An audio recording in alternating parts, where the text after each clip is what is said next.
خب سلام رفقا، امیدوارم که حالتون خوب باشه و در حال سپری کردن اوقات خوبی باشید. سلام رفقا، امیدوارم که حالتون خوب باشه، شبتون بخیر باشه و خب تا اینجا روز خوبی رو سپری کرده باشید. خیلی خوشحالم که یه فرصت دیگه پیش اومده که بتونیم با هم در رابطه با یک کتاب دیگه صحبت کنیم. سلام رفقا، خیلی خوش آمدین، قدم رنجه فرمودین، زحمت کشیدید. خب من شروع کنم بحث رو، حالا تا دوستان دیگه میان یک سری مقدمه بهتون بدم. ممنونم حسن جان، خیلی خوبم، خیلی لطف داری، ممنونم ازت. ببینید من یه چند وقتی هست که حالا در رابطه با اینترنت، فضای مجازی و حالا تمرکز و سلامت روانی سلسله مطالبی رو آماده کردم. قرار بود که 3 کتاب رو معرفی کنم. از این 3 کتاب 2 تا الان بررسی شدن. من این کولر رو روشن کنم، حواسم نبوده. و یک کتاب دیگه مونده حالا که این سلسله لایف های بحث اینترنت و سلامت روان تموم شد. بعد از اون هم حتما با خلاصه کتاب های جدیدی در خدمتتون خواهم بود. منتها این بحث اینترنت و حالا مشخصا گوشی های هوشمند و فضای مجازی من جمله اینستاگرام به نظر من حتما لایق توجه و بررسی بوده و به همین دلیل هم هست که تا الان من 2 کتاب رو در این زمینه بررسی کردم و الان هم قراره که برم سراغ کتاب سوم. من با اجازهتون لایف ها این کامنت ها رو میبندم که در طی لایف تمرکزم به هم نریزه و خب شروع میکنم بحث رو به صورت جدی‌تر پیش ببرم. ببینید کتابی که امشب قرار من بهش بپردازم از جاناتان هایت هستش. جاناتان هایت رو احتمالاً خیلی از شما بشناسید. کتاب ذهن درست کارش تو ایران خیلی معروفه و افراد زیادی این کتاب رو میشناسن. جاناتان هایت یک به اصطلاح روانشناس اجتماعیه تو زمینه‌های نمیدونم هیجانات، احساسات، اخلاق و اخیراً هم در رابطه با حالا بحث سلامت روان که مقداری کلینیکال تر هم هست به پژوهش پرداخته و خب در مجموع هم به نظرم کتاب خیلی خوبیه، حتما ارزش خوندن داره. بحث‌های مختلف و حالا متنوعی رو داخل خودش جمع کرده و به نظر من یک کتاب حالا اثرگذار خواهد بود و تا الان نقدهای زیادی رو گرفته، بحث‌های زیادی حول محور این کتاب شکل گرفتن و مطمئناً در آینده هم کتاب‌های زیادی در حالا نقد این کتاب یا حالا حمایت از ایده هایی که این کتاب مطرح میکنه منتشر خواهد شد. ببینید عنوان کتاب هست نسل مضطرب The Anxious Generation How the Great Rewiring of Childhood is Causing an Epidemic of Mental Illness. چگونه تغییرات بزرگ دوره کودکی در حال منجر شدن به یک اپیدمی بیماری روانی است. من حالا بحث رو جدی‌تر برم داخل حالا مطالب کتاب. به صورت کلی ایده اصلی این کتاب، ایده اصلی جاناتان هایت اینه که گوشی‌های هوشمند، فضای مجازی و مشخصاً اینستاگرام، یعنی بیشتر تأکید جاناتان هایت داخل سراسر کتابش روی اینستاگرام هستش. اینکه اینستاگرام داره با ذهن ما چیکار میکنه و چه تأثیری در میزان افسردگی و اضطراب حالا هم به صورت کلی همه آدم ها و مشخصاً نسل زد داره. نسل زد رو جاناتان هایت اینجوری معرفی میکنه که متولدین 1995 به بعد، حالا طبیعتاً از سال 2012 بعدو بهشون میگن نسل آلفا، ولی جاناتان هایت میگه من تقریبا این نسل آلفا هم داره تو شرایط مشابهی با حالا قطعا تفاوت‌هایی هست، تقریبا از اون منظری که جاناتان هایت میخواد بررسی کنه داخل شرایط مشابهی با نسل زد دارن زندگی میکنن و رشد میکنن، از اون منظری که جاناتان هایت میخواد بررسی کنه. به همین دلیل اون متولدین 2012 بعد رو جدا نمیکنه، اونها رو هم توی به اصطلاح بازی نگه داشته و میگه اون چیزایی که من دارم، صحبتایی که من دارم میکنم راجع به این افراد هم صادق هستش.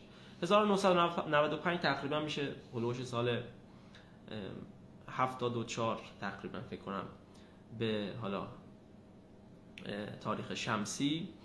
و حالا بزرگترین افراد، حالا این که افرادی که این گروهی که جاناتان هایت بهشون میگه نسل زد، حالا نسل زد چیز کلی‌تر هستش ولی خب اختلاف هست، یه میگن از 96 به این ور، یه میگن 97 به این ور، جاناتان هایت میگه 95 به این ور و من کاری هم با نسل آلفا ندارم، اون نسل آلفا رو جزء همون نسل زد حساب میکنم. حالا بریم دقیق تر وارد کتاب شیم. ببینید جاناتان هایت اول از همه راجع به اون بحث اپیدمی سلامت روان که مطرح میکنه یه سری ایده های، یه سری داده هایی رو جمع آوری کرده. داده هایی که جاناتان هایت حالا تو این حوزه جمع آوری کرده نشون میدن که بین سال 2010 تا 2015 تو حوزه های مختلف مرتبط با مسائل روانی در کشورهای مختلف غربی یک شیبی در افسردگی، اضطراب، خودکشی، نمیدونم خودزنی در حالا کشورهای مختلف غربی دیده میشه. یعنی افسردگی رو نشون میده، میگه هولوش سال 2012 دقیقاً، یعنی دقیق‌تر بخوام بهش بپردازم بیشتر اون نقطه‌ای که تحلیل میکنه 2012 به این بر هستش، ولی به صورت کلی 2010 تا 2015 رو زیر نظر داره.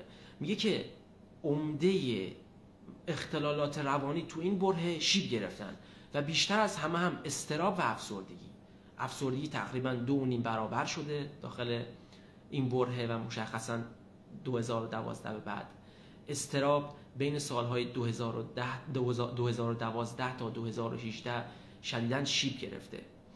و خب یه عده به اصطلاح شکگران دیگه شک میکنن به این داده ها، میگن خب این سعودی که تو داری ازش تعریف میکنی، این سعودی که داری روش مانور میدی، این اپیدمی بیماری روان که داری راجبش بحث میکنی، این شاید صرفاً ناشی از این باشه که افراد، نمیدونم گروه‌های مختلف جامعه یا نوجوانان آگاه‌تر شدن نسبت به مشکلات روانی و راحت‌تر میتونن ابراز کنن که این مشکل روانی دارن، راحت‌تر میتونن اعتماد کنن و بگن که آره من مشکل روانی دارم. خب و همه این داده ها چه داخل افسردگی و چه داخل اضطراب یک تفاوت مهم رو نشون میدن و اونم اینه که شیب این تغییرات و میزان این تغییرات در دخترها بیشتر هستش. یعنی مشخصا نوجوانان و دخترها، مشخصا حالا دخترهای بین 10 تا 15 ساله. و خب همونجور که گفتم این نسل زد دیگه حالا بزرگترین حالا گروه نسل زد تقریبا افراد الان تقریبا میشه گفت که حدود 30 سالشونه دیگه. پس ما صرفا راجع به نوجوانان 10 تا 15 سال صحبت نمی کنیم، در رابطه با گروه عمده تر صحبت میکنیم، ولی اون گروهی که بیشترین تأثیر رو گرفتن در پژوهش‌های مختلف از این میزان افسردگی و اضطراب دخترهای 10 تا 15 ساله بودن. حالا نسبت به اون ایرادی که از جاناتان هایت گرفته میشه، یعنی اون حرفی که نمیدونم شاید صرفا مردم راحت‌تر شدن، راحت‌تر دارن ابراز میکنن خودشون رو، راحت‌تر دارن توضیح میدن اختلالاتشون رو، راحت‌تر دارن اعتماد میکنن و شاید اصلا معیارها کمی عوض شده باشه، ما راحت‌تر تشخیص افسردگی و اضطراب بذاریم. میگه باشه خب ما میریم مراجعه افراد در کشورهای مختلف به بیمارستان رو بررسی میکنیم، میزان خودکشی رو بررسی میکنیم، میزان خودزنی ها رو بررسی میکنیم. خب طبیعتا این دیگه یک دیتای واقعی هستش دیگه، یک دیتای خودگزارشی نیست. مردم اینجا دیگه مردم نیستن که دارن میگن ما افسرده شدیم یا ما مضطرب تر شدیم، اینجا ما داریم نمود بیرونیشو میبینیم واقعا. و خب دیتاهایی که بررسی کرده نشون میده که تو کشورهای مختلف غربی، یعنی از کانادا گرفته، نیوزلند، استرالیا، آمریکا، بریتانیا و حالا کشورهای مختلف دیگه مثل نروژ، سوئد، دانمارک، فنلاند، ایسلند، نشون میده که تو همه این کشورها ما همچین تمی رو داریم. یعنی همزمان توی همه این کشورها بین سالهای 2010 تا 2015 این مشکلات سلامت روان من جمله افسردگی و اضطراب تو کشورهای مختلف اروپایی شدت گرفتن، شیب گرفتن. و خب نه فقط آمارهای نظرسنجی ها و تحقیقات خودگزارشین رو نشون میدن که مراجعه به بیمارستان ها، مراجعه به اورژانس ها، میزان خودکشی ها در پسرها، میزان خودزنی ها در دخترها، همه اینها این موضوع رو تایید میکنن که بین سالهای 2010 تا 2015 این مشکلات سلامت روان شیب گرفتن. و خب جاناتان هایت تو این کتابش اسم این دوره رو میذاره به اصطلاح The Great Rewiring، یعنی میگه اون دوره‌ای که انگار تغییرات بزرگی در ذهن نوجوانان داره رخ میده، تغییرات بزرگی در میزان سلامت روان در کشورهای مختلف داره رخ میده. و خب حالا سوالی که مطرح میشه ریشه این قضیه چیه؟ چرا بین سالهای 2010 تا 2015 این مشکلات روانی شیب گرفتن؟ اینجا جاناتان هایت میره چی رو بررسی میکنه؟ فراگیر شدن گوشی‌های هوشمند و جابجا شدن اونها با گوشی‌های ساده، حالا گوشی‌هایی که احتمالاً همه شما در گذشته دیدین، و فراگیر شدن شبکه‌های مجازی من جمله اینستاگرام. جاناتان هایت میگه که گوشی‌های هوشمند و این پلتفرم‌های مختلف مجازی، مشخصاً حالا باز اینستاگرام و حالا پلتفرم‌های دیگه مثل اسنپ چت یا تیک تاک تو این بازه خیلی رشد کردن و به نسبت بقیه تکنولوژی‌ها مثل کامپیوتر، مثل اینترنت، شیب رشد این دوتا خیلی بیشتر بوده و این دوتا همزمان شدن. رشد اینترنت در فضای مجازی و گوشی‌های هوشمند همزمان شده با اون دوره شیب گرفتن اختلالات روانی. و خب این فرضیه رو به ذهن میاره که آیا ارتباطی بین این دو هست؟ اینجا جاییه که جاناتان هایت قویاً باور داره که این رشد گوشی‌های هوشمند، دسترسی به گوشی‌های هوشمند و حالا فضای مجازی هست که دلیل و علت این شیب گرفتن مشکلات سلامت روان هست. و حالا افرادی که شک دارن نسبت به جاناتان هایت ایده های دیگه ای رو مطرح میکنن، میگن نه تو خیلی ساده انگارانه داری برخورد میکنی با مشکل، سلامت روان یک مسئله پیچیده است و عوامل متعددی روش تاثیر دارن. مثلا تو جامعه آمریکا نمیدونم خشونت بیشتر شده، قطبیت سیاسی بیشتر شده، نمیدونم ما جنگ عراق رو داشتیم، جنگ افغانستان رو داشتیم، نابرابری اقتصادی رو داریم، با بحران اقتصادی سر و پنجه داریم سر و کله میزنیم، نمیدونم گرمایش جهانی رو داریم، نمیدونم تغییرات اقلیمی رو داریم و اینها هستن که روی سلامت روان نوجوانان دارن تاثیر میذارن.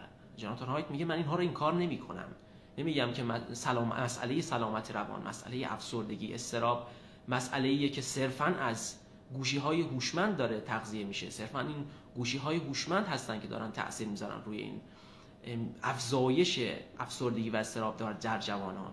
خب ولی یه سوال میپرسه، میگه چرا این ترند، این افزایش همزمان گوشی‌های هوشمند و افسردگی و اضطراب تو کشورهای مختلف غربی داره دیده میشه؟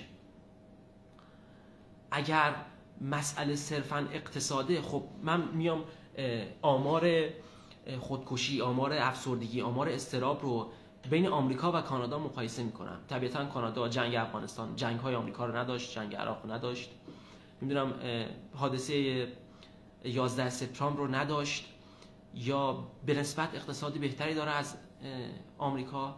ولی ما زمانی که میایم مقایسه میکنیم میبینیم انگار دقیقاً تو همون برهه 2010 تا 2015 این افزایش اختلالات روانی، مشخصاً افسردگی و اضطراب، در کانادا هم رخ داده. یعنی میگه اوکی، اگه قراره صرفاً مسئله اقتصادی باشه، مسئله به کار ربط داشته باشه، مسئله به صرفاً محصول مشکلات اقتصادی باشه، خب توی آمریکا ما بزرگترین بحران اقتصادی رو 2008 تا 2009 داشتیم. چطور شد که یهو این آمار افسردگی و اضطراب تو 2012 یهو شیب گرفتن؟ یا اگر تغییرات اقلیمی دلیل اصلی افزایش مشکلات روانیه، خب چرا این تغییرات بیشترین اثرش رو روی دخترها داره میذاره؟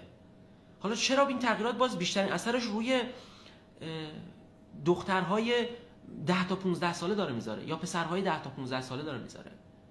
میگه اگه صحبت شما اینه که اوکی مسئله اجتماعی، مسئله عوامل دیگر اجتماعی هستند و مسئله اینترنت، گوشی‌های هوشمند و فضای مجازی نیست، چرا ما هم این رو تو کشورهای مختلف با وضعیت‌های اقتصادی و اجتماعی مختلف داریم می‌بینیم در اروپا و همزمان تو همه این کشورها فشار روی دخترها بیشتر هستش و جدا از اون هم روی نوجوانان بیشتر هستش؟ اینجاست که جاناتان هایت میگه من هیچ فرضیه یا نظریه ای رو بهتر از این نمیتونم ارائه بدم و به نظر جاناتان هایت هیچ حداقل تا الان هیچ نظریه دیگه، هیچ تئوری دیگه در این زمینه نمیتونه توضیح بده که چرا همزمان تو کشورهای مختلف غربی افسردگی و اضطراب بیشتر شده، نمیدونم خودزنی بیشتر شده، خودکشی بیشتر شده و خب این کشورها از نظر متغیرهای مختلف اقتصادی و اجتماعی با هم مقایسه میشن، با هم حالا تو حالا جبهه‌های مختلف جاناتان هایت رو مقایسه میکنه و میگه به نظر جاناتان هایت میگه ما هولوش سال 2011 تقریبا حدود، حالا دقیق یادم نمیاد آمارش رو، حدود 30% از نوجوانان شاید دسترسی به گوشی داشتن، ولی هولوش سال 2016 حدود 80% از نوجوانان و باز حدود 30% از بچه‌های 8 تا 12 ساله به گوشی‌های هوشمند دسترسی داشتن.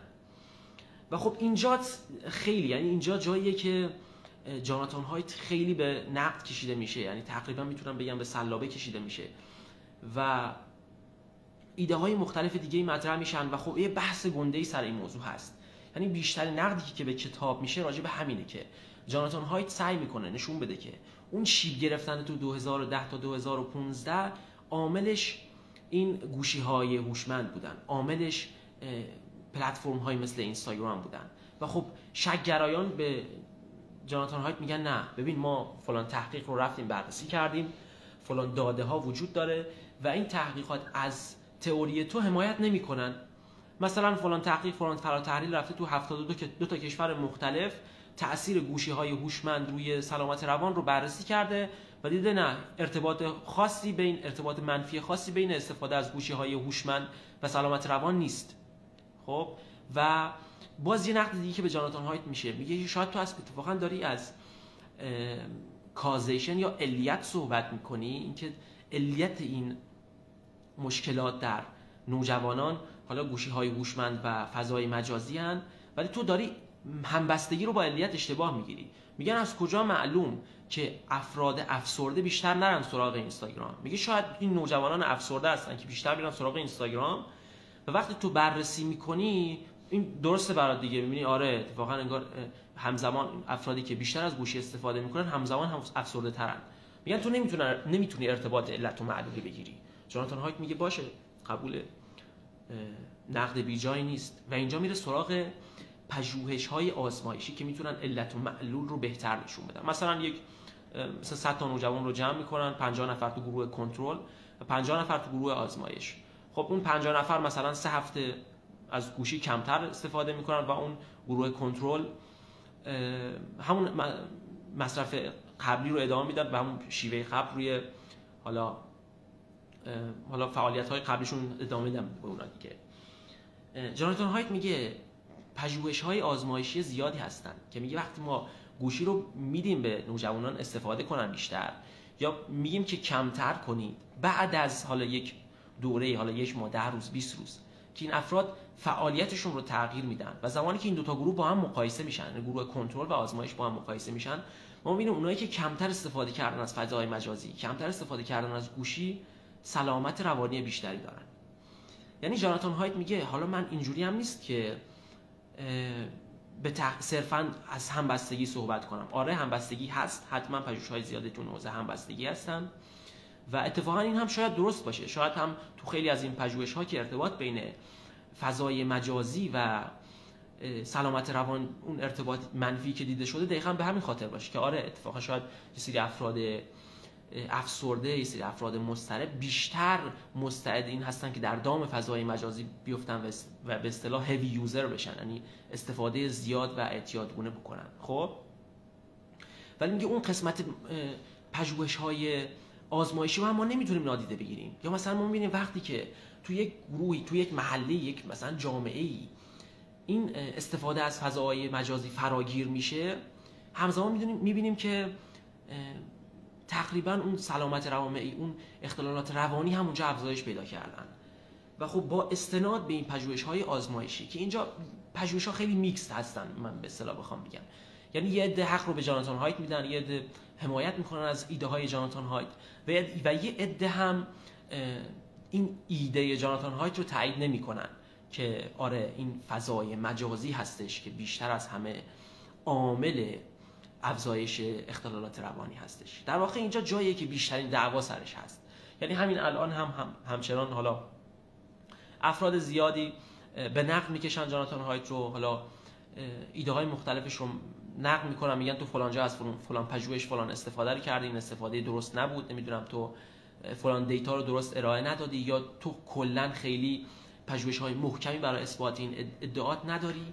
ولی خب جاناتان هایت باز اون حرف های قبلیش استناد میکنه، میگه خب چی شد؟ من توضیح بدین که چی شد.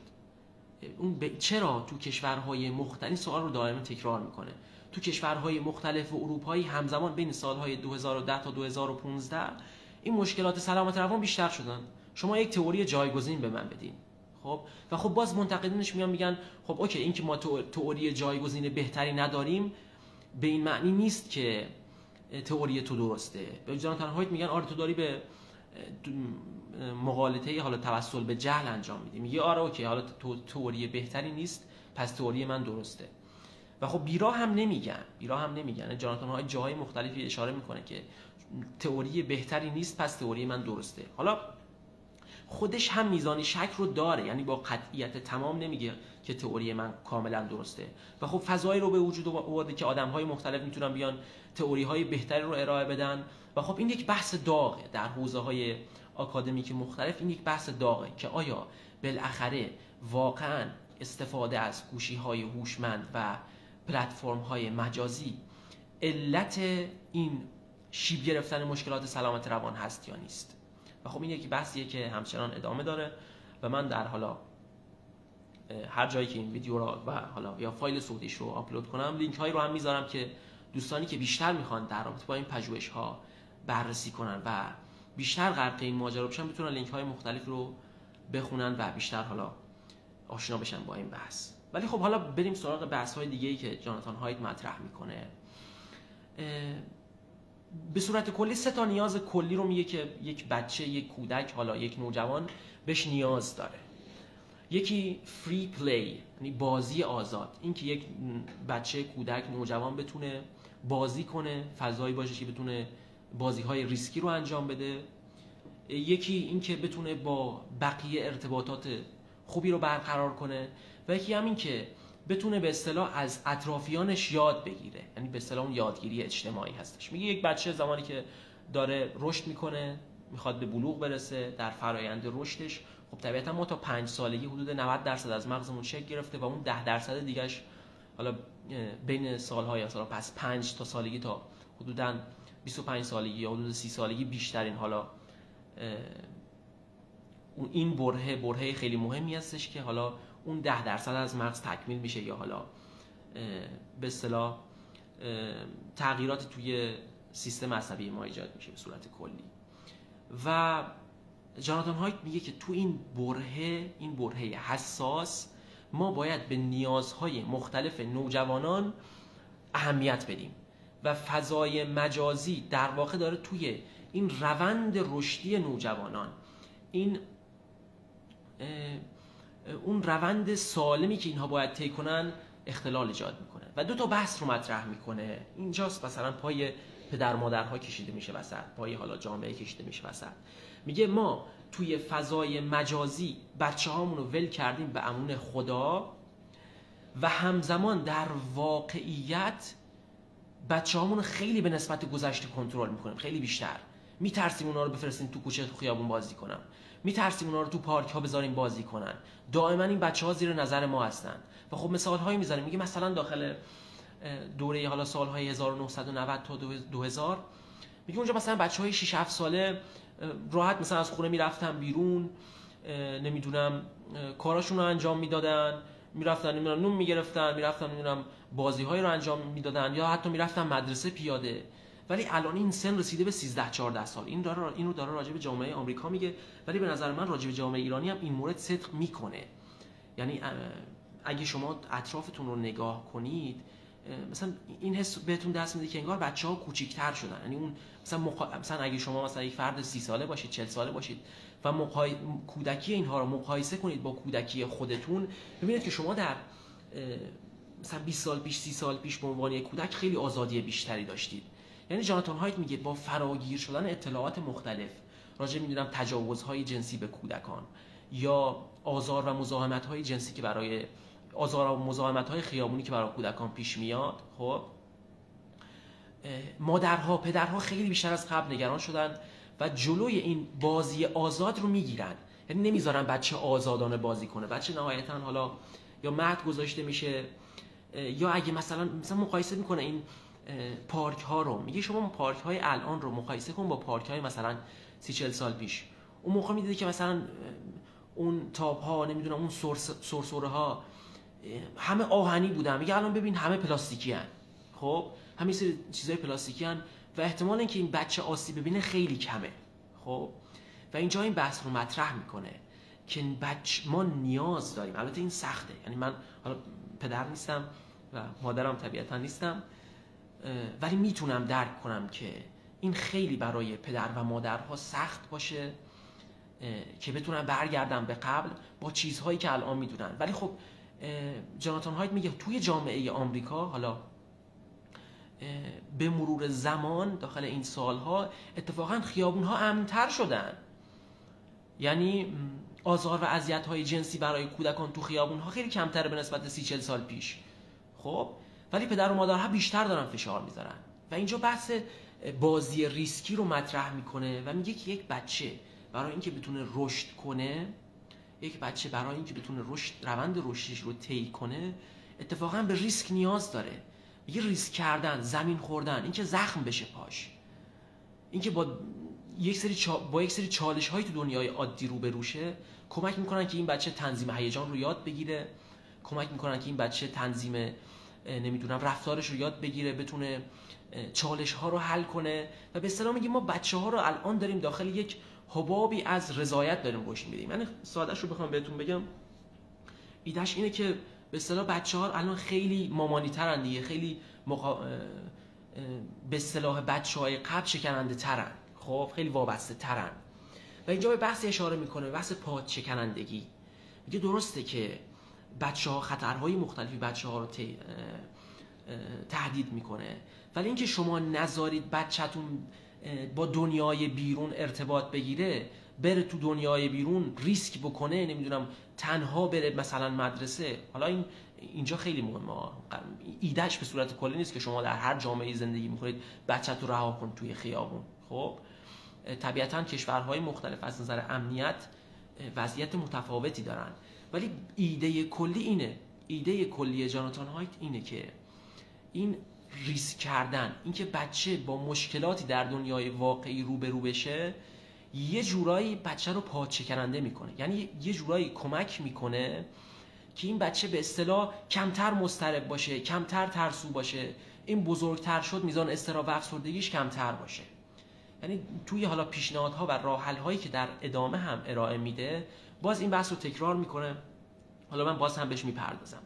و یه ایده دیگه‌ای هم که جاناتان هایت معرفی میکنه اینه که یک نوجوان، یک بچه در دوره رشدیش بین سالهای 9 تا 15 سالگی، این بچه بیشترین یادگیری اجتماعی رو داره.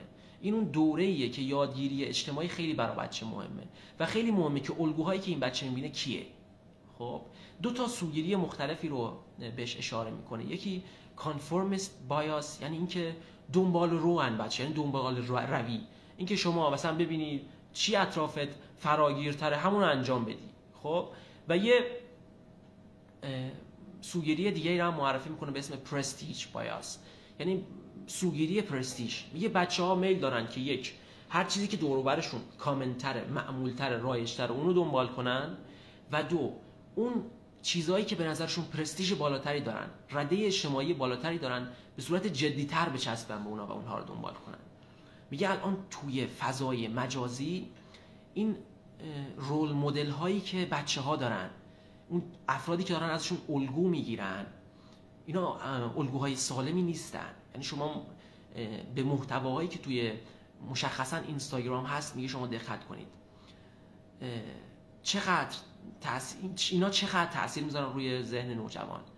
اینکه نوجوان مدلش میشه یک فردی که مثلا 24 ساعت اونجا نشسته و نمیدونم یه دونه پنکیک گرفته دستش و داره یک سری مزخرفاتی رو میبافه، این چه تأثیر رو رشد نوجوان داره؟ خب حالا اینکه من میگم مشخصا مشکلم با پنکیک نیست، یا به صورت کلی بحث اینه که مدل های اون الگوهای نوجوانان کیا دارن میشن، نوجوان داره از چه افرادی در فضای مجازی الگو میگیره. و خب این اون بحث دیگه‌ای هستش که میگه ما باید چشممون رو بهش باز کنیم، و یکی از دلایلی هستش که میگه به نظر جاناتان هایت این فضای مجازی و گوشی‌های هوشمند علت مشکلات روانی و اختلالات روانی هستن. و خب 4 تا ایده کلی رو مطرح میکنه. یکی محرومیت از اجتماع، اینکه خب کودکان طبیعتاً ارتباطات اجتماعی کمتری دارن، شاید تعداد ارتباطاتشون در فضای مجازی زیاد باشه، ولی خب اون به اصطلاح کیفیت روابط پایین‌تره، بچه‌ها کمتر میخوابن، به اصطلاح محرومیت از خواب محروم شدن، بچه‌ها نمیدونم تمرکزشون خیلی به اصطلاح تیکه تیکه و پاره پاره شده، و در نهایت بچه‌ها خیلی هاشون اعتیاد پیدا کردن به اینترنت، اعتیاد پیدا کردن به گوشی‌های هوشمند. خب و خب این مکانیزم‌هایی هستش که به نظرش تأثیر زیادی روی ذهن بچه‌ها میذاره. و البته این رو هم حالا جاناتان هایت خیلی مقصود بهش نمیپردازه توی کتاب که آیا فضای مجازی میتونه فوایدی هم رو داشته باشه برای ما یا نه. خب به صورت کلی جاناتان هایت به این ایده بسته نیست، نسبت به این ایده بسته نیست که فضای مجازی اینستاگرام میتونه کمک‌هایی رو به ما کنه. خب ولی به صورت کلی باورش اینه که افرادی که استفاده زیاد و اعتیادگونه دارن از فضای مجازی به شدت تحت خطر و آسیب هستن. و خب در ادامه باز حالا میاد بحث‌های راجع به دخترها مطرح میکنه. میگه چرا این دخترها بیشتر از همه دارن آسیب میبینن؟ چرا تو کشورهای مختلف آمار اختلالات روانی در دخترها بیشتره؟ چرا آمار خودزنی ها و مراجعه به اورژانس ها بیشتره؟ حالا خودکشی های موفق در پسرها آمارش بیشتره این دیگه چی بود گفتم؟ بیشتره. ولی به صورت کلی مراجعه به اورژانس که به دلیل حالا خودکشی ناموفق بوده و یا خودزنی بوده در دخترها بیشتره. جاناتان هایت خیلی دقیق تر به بحث دخترها میپردازه. راجع به پسرها ایده های کلی رو مطرح میکنه و خودش میگه که من خیلی نمیتونم پسرها رو تحلیل کنم و بدونم که مشکل پسرها چیه. حالا ایده هایی رو مطرح میکنه که من بهش میپردازم. ولی راجع به دخترها 4 تا عامل رو معرفی میکنه و میگه این 4 تا عامل 4 تا چیزی هستن که دارن بیشترین تأثیر رو روی دخترها میذارن. حالا اون 4 تا عامل چی ان؟ اولش میگه مقایسه و کمالگرایی، مقایسه اجتماعی. میگه فضای مجازی و باز مشخصا اینستاگرام، یعنی بارها روی این اینستاگرام تاکید میکنه جاناتان هایت، یک فضایی رو ایجاد میکنه که نیازهای درونی دخترها رو بیشتر تحت تاثیر قرار میده. میگه به صورت کلی حالا هم دخترها و هم پسرها میزانی از نیاز رو، هم نیاز به مثلا عاملیت، شایستگی، این که نمیدونم بتونن فرد لایقی به نظر برسن، این که فرد با پتانسیلی به نظر برسن، و خب همچنان باز هم دخترها و هم پسرها به این ایجاد روابط اجتماعی، این که بتونن احساس تعلق کنن، نیاز دارن. خب ولی در پژوهش‌های مختلف یک تفاوت جنسیتی دیده میشه بین پسرها و دخترها، و اونم اینه که دخترها بیشتر به رابطه بیشتر اهمیت میدن، به مواردی مثل همدلی بیشتر اهمیت میدن، و پسرها از اون ور به این که میدونم بتونن یک تأثیر رو جوانه بیرون بذارن، میدونم عملیاتشون رو به رخ بکشن، شایستگیشون رو به رخ بکشن، بیشتر حالا تاکید دارن و میگه اینستاگرام مشخصا یا حالا برنامه مثل اسنپ چت این نیازهای درونی دخترها رو بیشتر نشونه گرفتن. چرا؟ میگه شما داخل اول اینجوری شروع میکنه که ما انسان‌ها، حالا اشاره میکنه به کارهای سوزان فیسک، به اصطلاح یک ماشین‌های مقایسه هستیم. ما دائما به صورت ناخودآگاه داریم خودمون رو با دیگران مقایسه میکنیم و زمانی که دخترهای مختلف در فضای مجازی میبینن که اون مدل رو ببین چقدر خوشگله، دندوناشو کامپوزیت کرده، دندوناش چقدر سفیده، کمرش چقدر باریکه، نمیدونم فکش چقدر زاویه‌اش خوشگله، نمیدونم لباش چقدر خوشگله، نمیدونم موجه‌هاش چقدر خوشگله، موجه‌هایی که کاشتی چقدر خوشگله. خب میگه زمانی که این دخترها اینا رو میبینن به صورت ناخودآگاه در دام یک مقایسه دائمی میفتن و دائما دارن تلاش میکنن خودشون رو زیباتر کنن، جذابیت جنسی خودشون رو بیشتر کنن و این عاملیه که داره تأثیر زیادی میذاره، باعث میشه یک پلتفرمی مثل اینستاگرام تأثیر زیادی بذاره روی دخترها. و میگه این خیلی اوقات هم ناخودآگاهه، یعنی میگه شما هر چقدر میخوای به دخترها بگو که اون چیزی که داخل اینستاگرام میبینی فیکه، خب میگه این جواب نمیده. به اصطلاح به یک پژوهشی استناد میکنه که تو اون پژوهش حالا یه سری تصویرهایی رو در حد 20 میلی ثانیه به حالا یه سری تصویرهایی نشون دادن، اون وسط تصویر یه سری مدل‌های مثلا که از نظر بدنی خیلی پرفکت بودن، خیلی زیبا بودن رو به یه سری دختر نشون دادن و دیدن همین که این مواجهه 20 میلی ثانیه‌ای باعث شده بود با که در انتهای این تحقیق این دخترها نگرانی بیشتری راجع به سلامت، راجع به بدنشون داشته باشن، راجع به زیباییشون داشته باشن. و میگه این اصلا مهم نیست که شما چقدر به دخترهای بیای آموزش بدی، بابا اینایی که تو اینستاگرام می‌بینی واقعی نیست. این مدل‌های جذاب و پرفکتی که تو اینستاگرام می‌بینی واقعی نیست.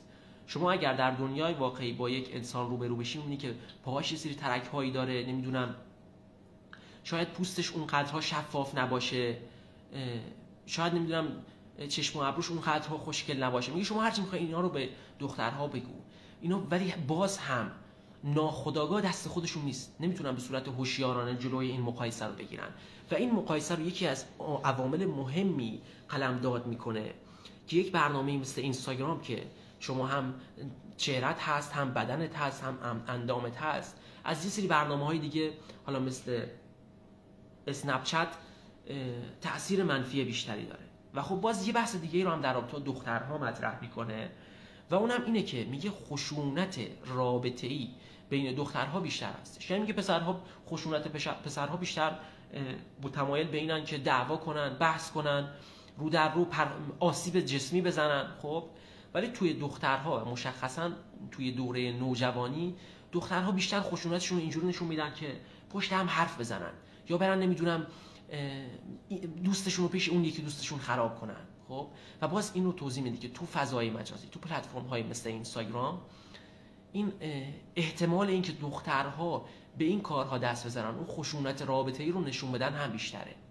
یا یه عامل دیگه ای رو که جاناتان هایت بررسی کرده، میگه خب دخترها احتمال اینکه تو فضای مجازی به اصطلاح بولی بشن، مورد آزار و اذیت قرار گرفته بشن، تعرض بشه بهشون خیلی بیشتره.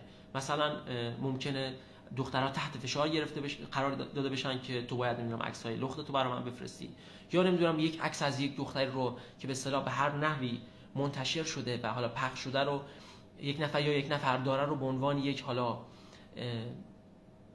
باجگیری ازش استفاده کنه و مثلا بگه تو باید مثلا عکس‌هاتو برای من بفرستی. و به صورت کلی میگه احتمال اینکه دخترها در فضای مجازی مورد آزار و اذیت از نظر جنسی قرار بگیرن خیلی بیشتره.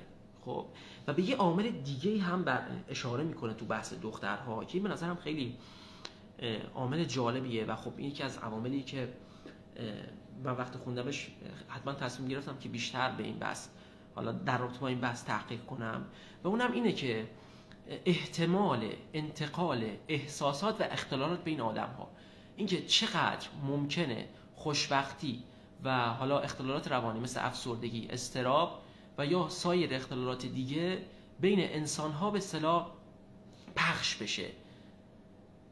این یک پژوهش جالب هستش، حالا به اصطلاح بهش میگن پژوهش، یه پژوهش گنده است که اسمشو الان یادم نمیاد، فکر کنم فریمینگهام هارت استادی، آره مطالعه پژوهش، حالا پژوهش راجع به قلب در فریمینگهام آمریکا. خب این مطالعه به صورت کلی، حالا یه مطالعه‌ای هست که اصلیت این موضوع، یعنی کلیت تمرکز در این مقاله روی این بحث سلامت فیزیکی و مشکلات قلبی عروقی و حالا عوامل خطرشه. خب و میگه حالا یه چیز دیگه هم کنار این مقاله بررسی شده، کنار این پژوهش بررسی شده، این حالا اینکه احساسات آدم‌ها در گروه چقدر میتونه به هم دیگه سرایت پیدا کنه. و خب میگه این مطالعه دیده که این خوشبختی بین گروه‌ها، بین انسان‌ها خیلی راحت میتونه سرایت کنه. یعنی مثلا توی گروهی داری یک حلقه نزدیک، اگه یک نفر در این گروه خوشبخت باشه، احتمال اینکه به بقیه هم سرایت کنه این خوشبختی بیشتره. خب و یا برعکسش، احتمال اینکه اختلالات روانی، افسردگی، اضطراب بین گروه‌ها پخش بشه هم زیادتره. خب و بازم میگم این یک حوزه‌ایه که خیلی از نظر من بخوام بهتون بگم از نظر دیتایی و پژوهشی تو این بخش جاناتان های دیتای دقیق و زیادی نداره که من بتونم با قطعیت زیاد راجع به این بحث صحبت کنم، ولی ایده های جالبی رو مطرح میکنه. مثلا میگه توی دخترها این سرایت کردن، این پخش شدن به انگار سریعتر و شدیدتر رخ میده. یعنی به اصطلاح میگه 142% بیشتر احتمال داره که این اختلالات بین دخترها پخش بشن. و خب یه دلیلش هم میگه شاید به این خاطره که دخترها بیشتر میل دارن با هم صحبت کنن و راجع به اختلالاتشون، راجع به مشکلاتشون حرف بزنن. خب و خب یک سری بحث‌های دیگه رو مطرح میکنه و به اصطلاح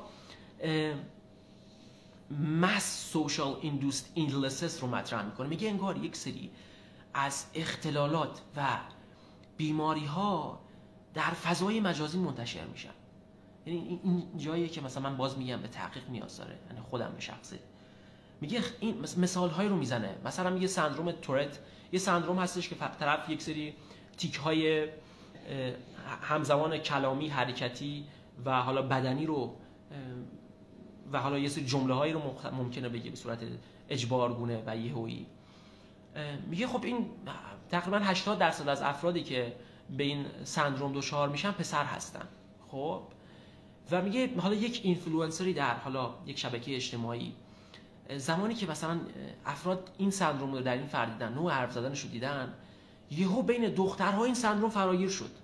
اینم ایده جالبیه. یعنی این سندرومی که عمدتاً در پسرها ایجاد شد، میگه خیلی تو آدم‌های مختلفی رو می‌دیدی که عملاً در حالا شبکه‌های مختلف مجازیشون عملاً داشتن دقیقاً اون چیزی که دیده بودن داشت اتفاق می‌افتاد برای اینها. و اینم نبود که بخوان ادا در بیارن عمدن. و اینجا بحث بیماری‌های ناشی شده از فضای مجازی رو مطرح میکنه. مثلا میگه مثلا این اختلال هویت تجزیه‌ای یا حالا قبلا بهش میگفتن اختلال چند شخصیتی یو بین دخترها در اینستاگرام حالا در فضای مجازی زیاد شد یه برهه‌ای. یا حتی این بحث نارضایتی‌های جنسیتی، بحث ترانس جندرها، ترانس سکشوال ها، اینا رو مطرح میکنه و میگه شاید این نارضایتی جنسیتی که بین دخترها با زیادتره بخشش به خاطر این ترندهای مجازی باشه. حالا این بحث نارضایتی جنسیتی و بحث افراد ترانسجندر یا ترانسکشوال این بحث مفصلی داره که در حد همین یک گذر بهش اشاره میکنه.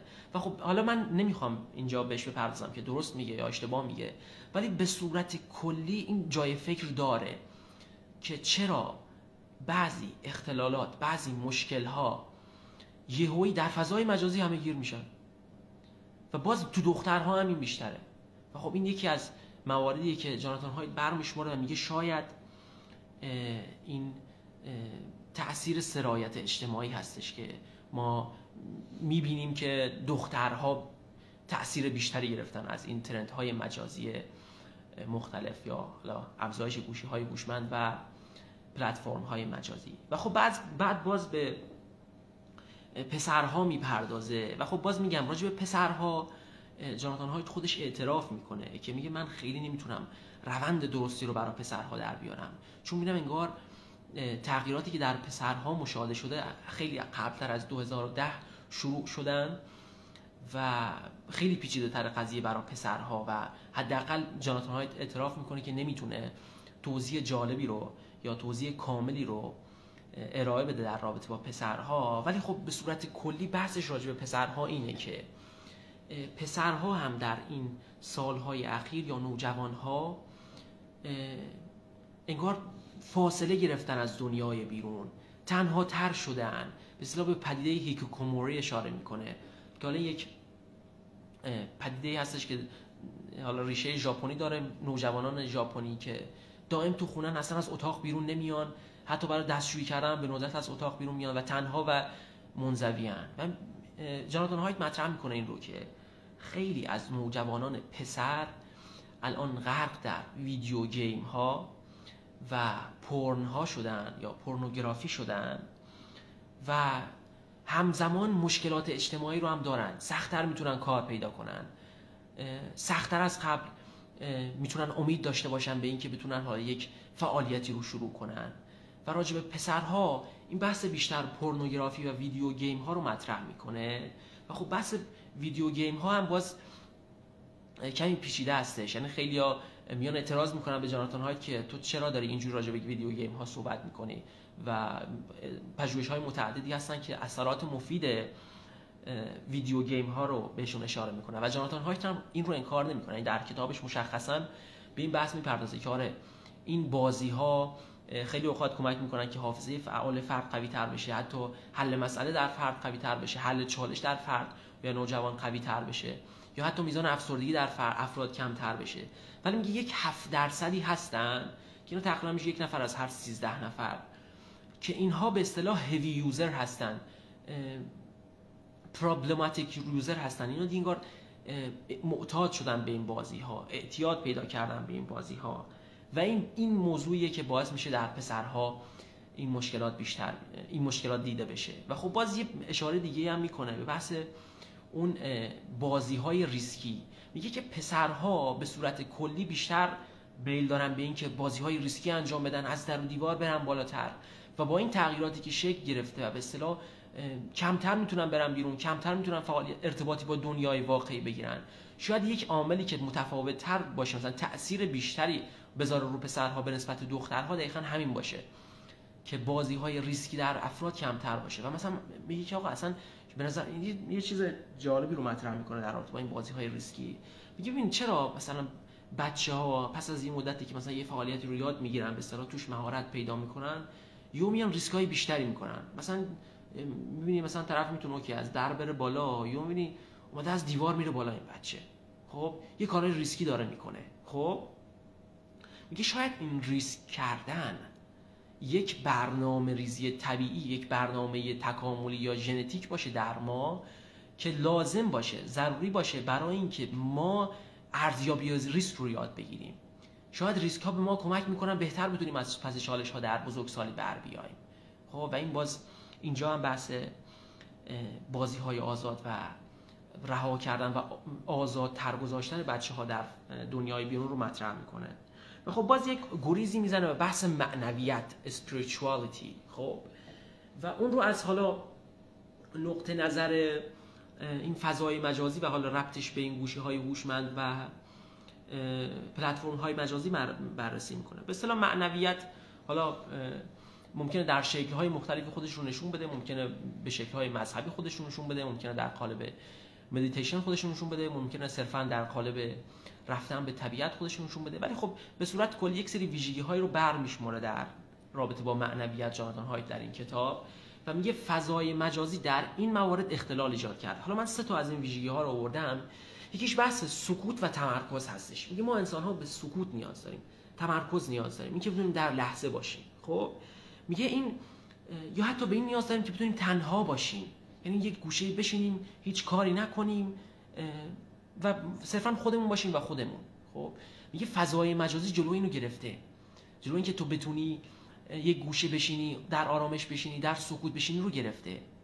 یا به بحث این پرخاشگری، مهار کردن خشم یا بخشش در فضای مجازی اشاره میکنه.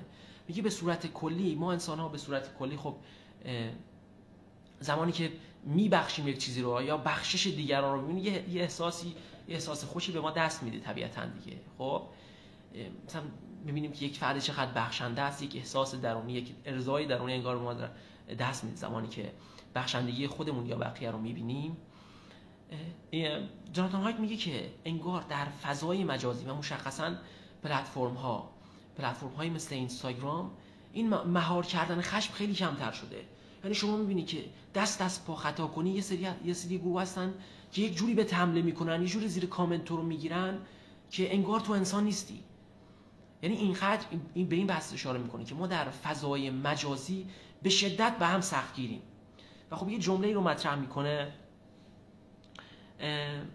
میگه we are all hypocrites who judge others harshly while automatically justifying our own bad behavior. میگه همه ما ریاکاریم، همه ما، خب، و دیگران رو شدید قضاوت میکنیم، چه در دنیای بیرون چه در فضای مجازی. و خب اگه همون رفتار رو یا یک رفتار بد حالا مشابه از خودمون شکل بگیره یا همون رفتار در ما دیده بشه، میایم اون خودمون یه جوری توجیه میکنیم که آره نمیدونم کار من اخلاقی بود، کار من درست بود و کار بقیه نه نیست. و میگه که ما یک سری انسان، حالا همه ما میزانی از این ریاکاری رو داریم و در فضای مجازی یه جوری داریم با هم رفتار میکنیم که انگار انسان بودن هم یادمون میره. یعنی به اصطلاح یک انسان زدایی میکنیم از هم دیگه. یا اینکه چرا یک فردی در فضای مجازی یک چیزی رو گفته اصلا ما به این فکر نمی‌کنیم که ببینم بافت فرهنگی اون آدم چیه یا بافت خانوادگیش چیه یا اصلا در چه شرایطی هستن اون آدم. خب میگه ما در فضای مجازی شدیداً داریم به هم میتوپیم، مشخصاً باز در اینستاگرام یا برنامه‌های مثل توییتر شدیداً داریم هم رو تحقیر می‌کنیم. و خب طبیعیه زمانی که در چنین فضایی ما داریم زندگی می‌کنیم نباید انتظار داشته باشیم که فضای مجازی بیاد نمیدونم سلامت روان ما رو افزایش بده. و یه بحث دیگه هم اشاره میکنه، این بحث یافتن حیرت در طبیعت. خب این که تو بتونی به طبیعت نگاه کنی، به درختان نگاه کنی، به نمیدونم خورشید نگاه کنی، به ماه نگاه کنی. و خب طبیعتا تجربه رو داشتید مثلا چند شب پیش که ماه گرفتگی بود، وقتی که به ماه نگاه میکردید احتمالاً همه شما یک احساس خوشی بهتون دست داد. یعنی برای لحظه‌ای با خودتون گفتید چقدر زیباست، چقدر این جهان رمز و رازهای جالبی داره، چقدر ویژگی‌های جالبی داره. میگه ما زمانی که در طبیعت میریم همچنین حالت‌هایی رو تجربه می‌کنیم، این حیرت رو تجربه می‌کنیم. میگه فضای مجازی، پلتفرم‌های مختلف جلوی این احساس رو از ما گرفتن. یعنی ما دائما داریم میچرخیم، حتی اگه چیز خوشگلی هم ببینیم، ساختمان زیبایی رو ببینیم که از نظر معماری جذاب باشه یا درخت جذابی رو ببینیم یا دریایی رو ببینیم، میگه خیلی راحت از کنارش رد میشیم، خیلی راحت سرمون تو گوشیمونه. و خب یک گریز میزنه به بحث معنویت که به نظر من جالب هستش. یعنی ارتباط این معنویت رو با فضای مجازی سنجیدن به نظرم ارتباط جالبی بود. و حالا این همه این بحث ها رو مطرح میکنه و در انتهای کتاب به یک سری راه حل میرسه. 4 تا راه حل رو مطرح میکنه جاناتان هایت که باز اینجا جایی که چالش شروع میشه، جایی که دعوا شروع میشه راجع به بقیه مسائل، مثلا راجع به نیاز بچه‌ها به بازی کردن آزاد تو دنیای بیرون یا بازی کردن ریسکی کمتر اختلاف هست، ولی داخل این راهکارها باز اختلاف‌ها شعله‌ور میشن. راهکارهای جاناتان هایت چیا هستن؟ مورد اول، بچه‌ها تا دبیرستان و حدوداً 14 سالگی نباید گوشی هوشمند داشته باشن. مورد اول. مورد دوم، کودکان، نوجوانان نباید تا 16 سالگی اجازه ورود به فضای مجازی به باز کردن اکانت در فضای مجازی رو داشته باشن. 2، مدارس باید ممنوع باشه بردن گوشی در اونها، یعنی گوشی بردن در مدارس باید ممنوع باشه. و 4، ما استقلال عمل بیشتری به کودکان بدیم، به نوجوانان بدیم و اجازه بدیم که اونها در دنیای بیرون با دنیای بیرون ارتباط بگیرن. یکم مثلا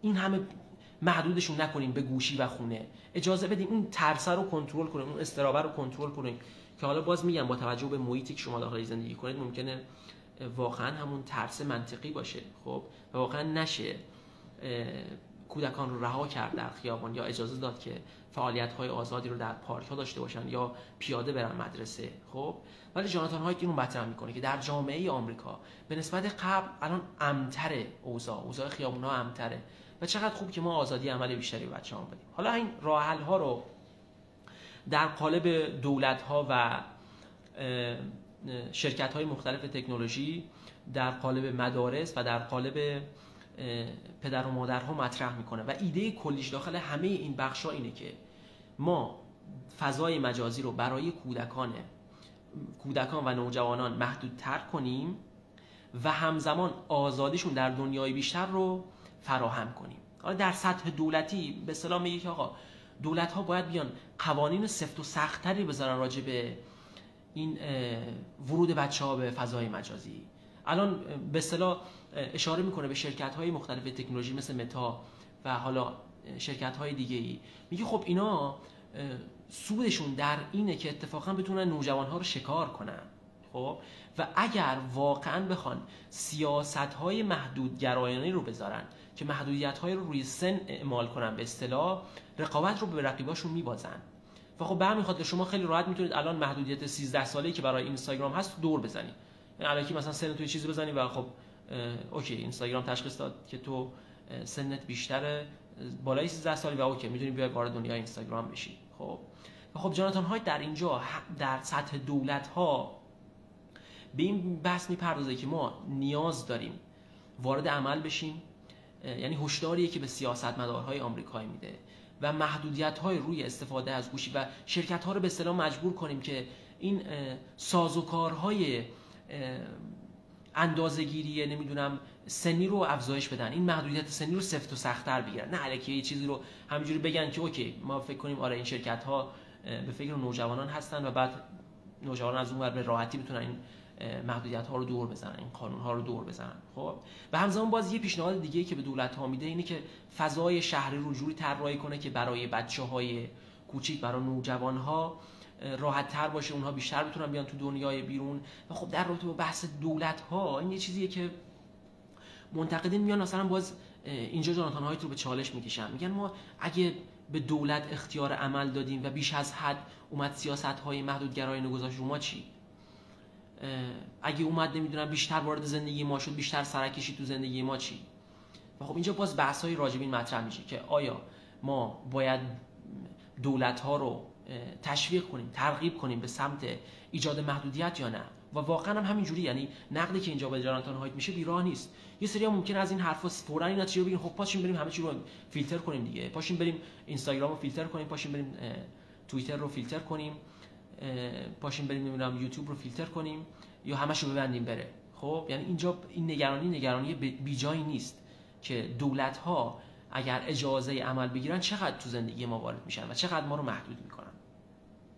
و باز داخل در رابطه با مدارس هم پیشنهادهایی میده، میگه مثلا مدرسه حالا تو ایران که حالا الان توی دوره راهنمایی و ابتدایی که من حالا ما که درس میخونیم که کلا تا دوره دبیرستان کلا گوشی بردن تو مدرسه ممنوعه. الان نمیدونم اگه تغییر خاصی داخل سطح دبیرستان ها ایجاد شده باشه، ولی خب همچنان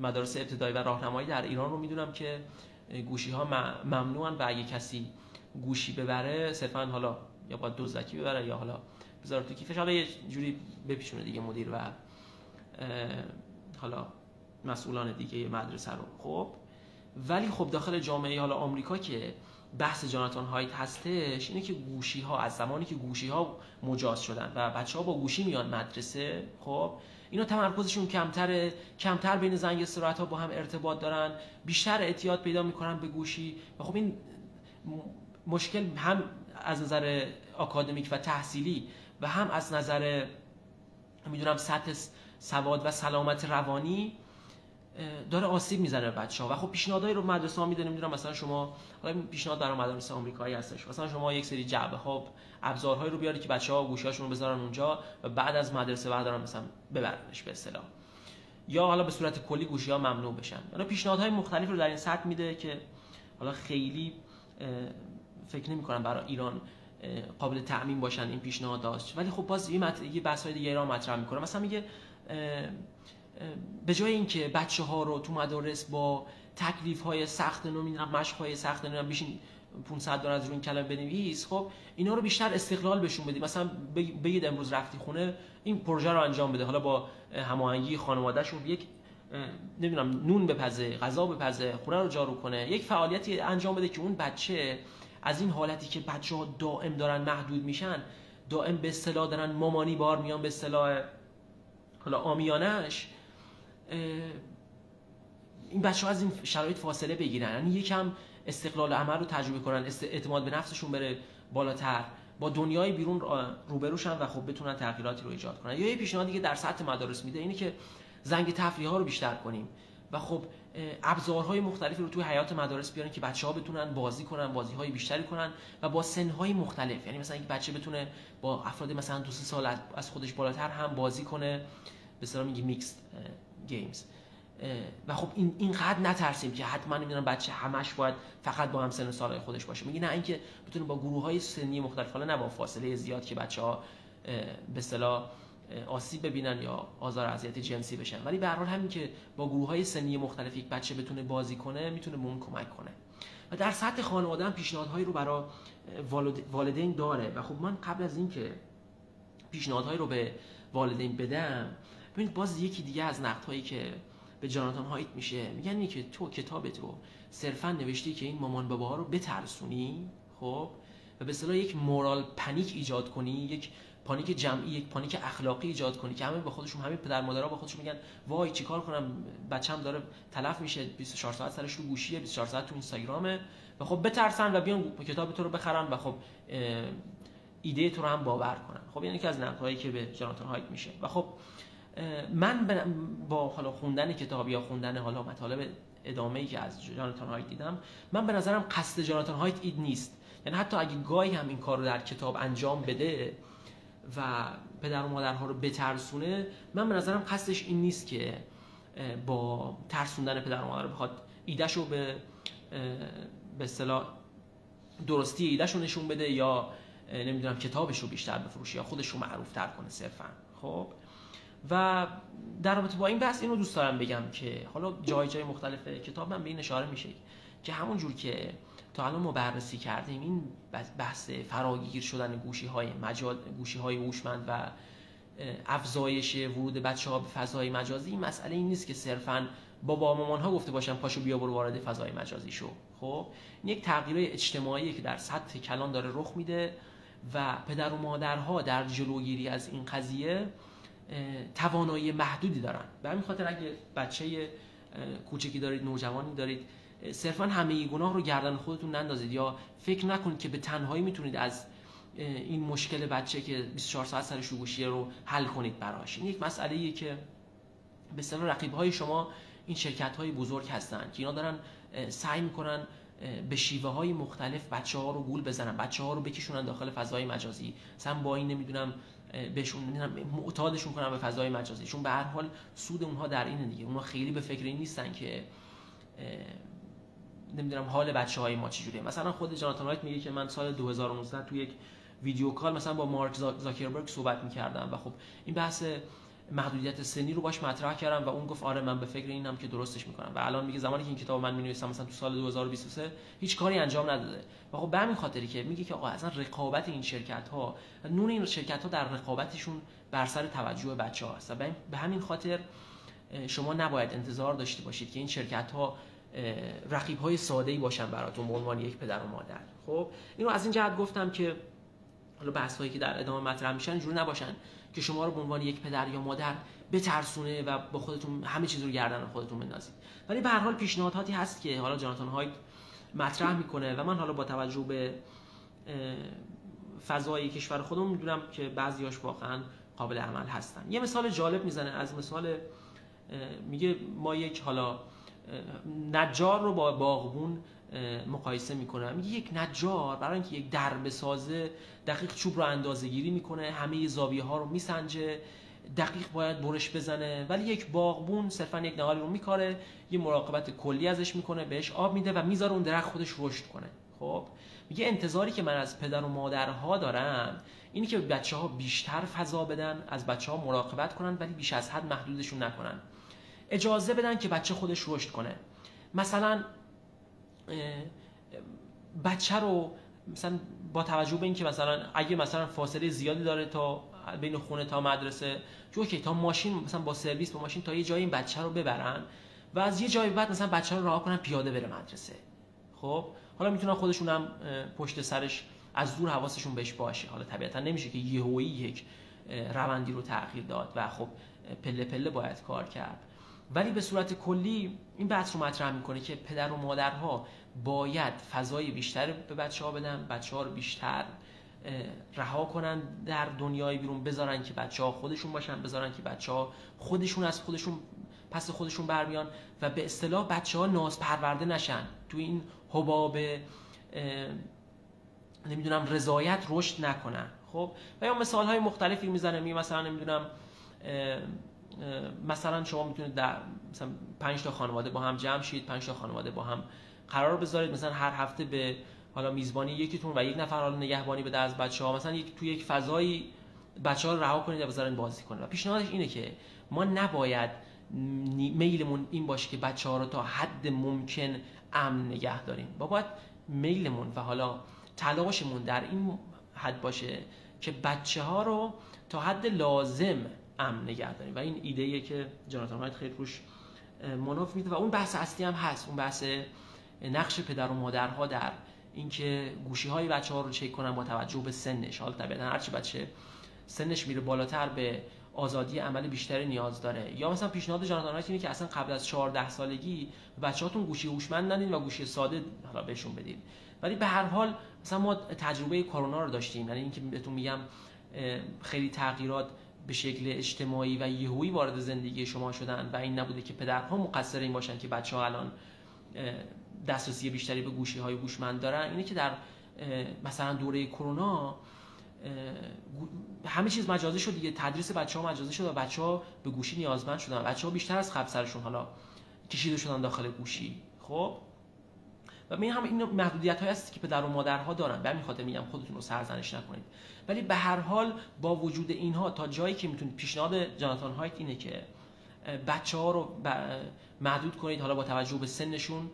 مثلا چک کنید ببینم بچه مثلا 8 9 سالتون اگه گوشی هوشمند داره چه سایت‌هایی رو چک میکنه، یا اگه مثلا وارد سایت‌های پورنوگرافیک میشه بهش توضیح بدین، آشناش کنید با این فضا و به اصطلاح تنهاش نذارید. به صورت کلی اینها پیشنهاداتی هستن که جاناتان هایت مطرح میکنه و خب در کتاب حالا پیشنهاداتی هم برای سن‌های مختلف به صورت دقیق داره، ولی ایده های کلیش هم برای دولت، هم برای مدرسه و هم برای والدین اینه که در دو سطح، یک در سطح کم کردن از مراقبت افراطی ما عمل کنیم، یعنی بذاریم بچه‌ها برن تو دنیای بیرون، بچه بره یه چیزی بخره برای خونه بیاره، نمیدونم بره نون بخره، نمیدونم تنها بره مدرسه. خب حالا با توجه به شرایط محیطی خودتون، یعنی این یک تم کلی نیست که بشه به همه داد و همه انجامش بدن و بهش پایبند باشن. ولی به هر حال شما میتونید این دو تا پیشنهاد جاناتان هایت که یک کمی از کنترلی که ما روی بچه‌ها داریم در جهان بیرون رو کمتر کنیم،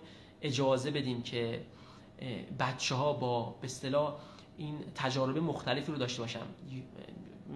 یک کلمه جالبی رو به کار می‌بره جاناتان هایت، به اصطلاح به فضای مجازی و این اوور پروتکشن والدین، بیش مراقبت افراطی والدین، میگه اینا اکسپریانس بلاکر هستن، یعنی بلاک کننده های تجربه، میگه جلوی تجربه بچه‌ها رو دارن میگیرن این دو تا رویه. و به صورت کلی پیشنهادش اینه، یکی محدودیت در دنیای بیرون رو کم کنید روی بچه‌ها و دومی هم در اینه که توی فضای مجازی بچه‌ها رو بیشتر رصد کنید، حالا به شیوه‌هایی که ممکنه، به شیوه‌هایی که براتون مقدوره، به شیوه‌هایی که به بچه آسیبی نمیرسه. و خب پیشنهاد کلیش هم در یک بار دیگه بخوام بگم، حالا این به اصطلاح تحت عنوان یک اصلاحیه یا ریفورم بهش اشاره میکنه، میگه بچه‌ها تا 16 سالگی نباید اجازه اینو داشته باشن که وارد فضای مجازی بشن، بچه‌ها تا 14 سالگی نباید گوشی هوشمند داشته باشن، مدارس باید به اصطلاح بردن گوشی در اونها ممنوع باشه و در دنیای بیشتر هم ما باید استقلال بیشتری به کودکان بدیم. این بود بحث امشب. به صورت کلی من کتاب رو از جنبه‌های مختلف بررسی کردم، به نظر خودم تونستم یک خلاصه خوبی از کتاب بهتون بدم. خب همونجور که گفتم کتاب جاهای مختلفش، یه جایی بین حالا اندیشمندها و حالا ساینتیست های مختلف کمتر اختلاف هست راجع به مطالبش، یه جایی حالا اختلاف خیلی زیاده. مشخصا حالا تو اون بحث اول بحث این که آیا اون شیب سلامت روان عاملش واقعا این گوشی ها هستن یا نه، و یکی هم تو بحث راه حل ها، چون خیلی ها نگرانن، مثلا میگن نمیدونم نکنه یهویی مثلا این محدودیتی که ما والدین روی بچه‌ها میذارن یهو باعث اونا برن سراغ کارهای دیگه و اتفاقا بیشتر به خودشون آسیب بزنن.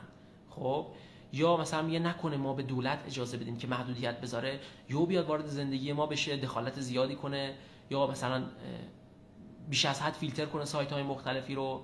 و خب اینا نگرانی‌های بیجایی نیستن و حالا بحث‌های متعددی در رابطه با این راه حل‌های جاناتان هایت در حالا هیت‌های مختلف در جریان هست. من حالا هر جایی که این حالا توی تلگرام و یوتیوب حتما این لینک‌های مرتبط با حالا مقاله‌ها و پژوهش‌های بیشتر حول محور این کتاب رو میذارم و شما میتونید اونجا این بحث‌ها رو بیشتر دنبال کنید. خیلی لطف کردید، خیلی ممنونم از توجهتون.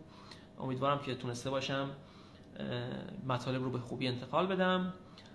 تا یک شب دیگه و یک برنامه دیگه، خدا نگهدار شما.